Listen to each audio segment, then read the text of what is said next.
꿀은 달콤한 맛으로 기분을 좋게 만들어주는 천연 식품입니다. 하지만 꿀도 당분이 들어있어 당뇨병 환자분들이라면 신중하게 섭취해야 하는 것이 사실입니다. 그런데 오늘 소개할 한 가지 식품과 함께 드시면 꿀의 장점은 살리면서도 혈당 관리에 큰 도움을 받을 수 있습니다. 먼저 꿀의 놀라운 효능부터 알아보겠습니다. 영국 옥스퍼드 대학교 연구팀이 기존 연구 사례를 분석한 결과 놀라운 사실이 밝혀졌습니다. 초기 감기 증상에 꿀이 일반 감기약보다 더 효과적이라는 것입니다. 기침의 빈도와 강도를 완화시키는데 꿀이 감기약보다 뛰어났으며 증상 회복 기간도 하루에서 이틀 정도 더 빨랐습니다. 이처럼 꿀은 감기 초기 증상 완화에 천연 치료제로서 큰 가치를 지니고 있습니다. 그렇다면 당뇨병 환자에게 꿀은 어떨까요? 꿀은 설탕과 달리 혈당 지수가 낮습니다. 설탕의 혈당 지수가 68인데 반해 꿀은 55 정도로 설탕보다 혈당을 천천히 올립니다. 또한 꿀에는 비타민과 미네랄, 아미노산, 강력한 항산화 성분이 풍부하게 들어있어 설탕과는 비교할 수 없는 영양적 가치를 지니고 있습니다. 하지만 꿀 역시 과당과 포도당으로 구성되어 있어 많이 드시면 혈당을 올릴 수 있기 때문에 주의가 필요합니다. 그래서 당뇨병이 있으시다면 꿀을 이것과 드시면 좋습니다. 이것이 뭘까요? 바로 계피인데요. 계피는 천연 인슐린이라고 불릴 정도로 혈당 조절에 탁월한 효능을 가지고 있습니다. 미국 농무부 산하 인간영양연구센터의 리처드 앤더슨 박사팀은 제2형 당뇨병 환자 60명을 대상으로 40일간 연구를 진행했습니다.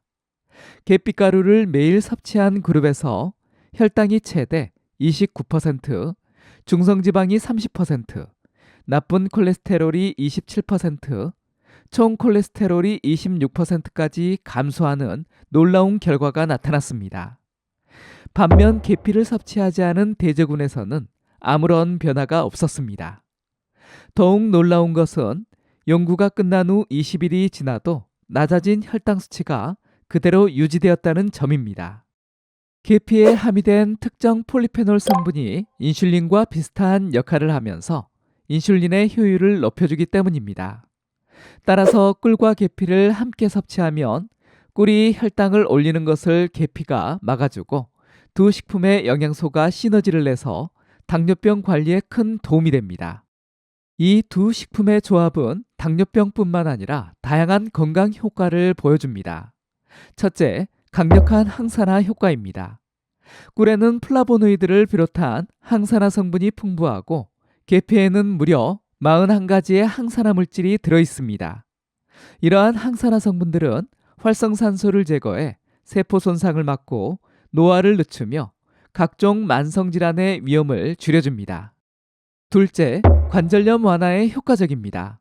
덴마크 코펜하겐 대학 연구에서 200명의 관절염 환자를 대상으로 매일 아침 식사 전 꿀과 계피가루를 섭취하게 했습니다. 그 결과 일주일 후 73명의 환자에게서 관절염이 완화되었고 한 달 후에는 거의 모든 환자가 통증 없이 걸을 수 있게 되었습니다.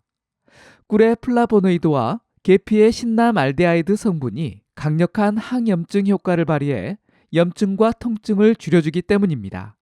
셋째, 심혈관 건강을 지켜줍니다. 당뇨 합병증 중 가장 무서운 것이 바로 심장 질환인데요. 꿀과 계피는 나쁜 콜레스테롤과 중성지방 수치를 낮추는 효과가 있어서 혈류를 개선시키고 심혈관 질환의 위험을 크게 줄여줍니다. 두 식품을 함께 섭취하면 서로 상승작용을 일으켜 효과가 더욱 커집니다. 넷째, 인후통과 염증을 완화합니다. 꿀은 항균 작용이 뛰어나 인후염을 일으키는 감염 원인을 효과적으로 막아주고 계피의 항염증 성분이 더해져 목의 통증과 염증을 빠르게 가라앉혀줍니다. 그렇다면 꿀과 계피는 어떤 것을 선택하고 어떻게 먹어야 할까요? 먼저 꿀은 열 처리를 하지 않은 생꿀이나 자연 숙성 꿀이 가장 좋습니다. 가공꿀이나 설탕을 먹여 생산한 사양꿀보다는 자연 숙성된 꿀에 영양소와 항산화 성분이 훨씬 풍부하기 때문입니다. 계피의 경우 크게 두 종류가 있습니다. 카시아 계피와 실론 계피인데요. 카시아 계피에는 쿠마린이라는 성분이 다량 함유되어 있는데 이 성분은 건강에 도움이 되지만 과다 섭취 시 간과 신장에 부담을 줄 수 있습니다. 반면 실론 계피는 쿠마린 성분이 거의 없어서 정기적으로 섭취하기에 안전합니다. 물론 실론 계피는 구하기도 어렵고 가격도 비싸다는 단점이 있습니다. 섭취 방법은 간단합니다. 따뜻한 물 250ml에 계피가루 반 티스푼을 넣어 충분히 우려낸 후 물을 미지근하게 식힙니다. 여기서 중요한 점이 있습니다. 꿀을 뜨거운 물에 타면 절대 안 됩니다. 꿀을 40도 이상의 높은 온도에서 보관하거나 50도 이상의 뜨거운 물에 타면 5히드록시 메틸 프루프랄 독성 물질이 급격히 증가합니다. 이 물질은 일부 연구에서 세포 독성과 유전 독성 가능성이 제기된 바 있습니다. 따라서 꿀은 반드시 미지근한 물 35도 정도의 물에 타서 드셔야 합니다. 물이 미지근하게 식으면 꿀 한 스푼을 넣어 잘 섞어 드시면 됩니다. 아침 식사 30분 전과 잠들기 전에 한 잔씩 마시면 가장 효과적입니다. 다만 당뇨병이 있으시다면 꿀의 양을 줄이는 것이 좋습니다. 하루에 한 잔 정도만 드시고 꿀의 양도 조금 줄여서 섭취하시길 권합니다. 오늘은 꿀과 계피를 함께 먹으면 좋은 이유와 건강 효과에 대해 알아봤습니다. 이 두 식품은 당뇨병 환자에게 혈당 관리는 물론 관절염 완화, 심혈관 건강, 면역력 강화 등 다양한 건강 효과를 제공합니다. 무엇보다 조리가 필요 없어 간단하게 섭취할 수 있다는 장점도 있습니다. 하지만 모든 사람에게 같은 효과가 나타나는 것은 아니며 개인의 건강 상태와 섭취량에 따라 다르게 영향을 줄 수 있다는 점을 기억하시기 바랍니다. 정기적으로 복용하시는 약물이 있다면 꿀과 계피를 드시기 전에 반드시 담당 의사와 상담하시기 바랍니다. 건강한 식습관으로 당뇨병을 슬기롭게 관리하시길 바랍니다. 이번 영상이 도움이 되셨다면 다른 분들에게도 공유해 주시고요. 구독하기, 좋아요 눌러주세요. 감사합니다.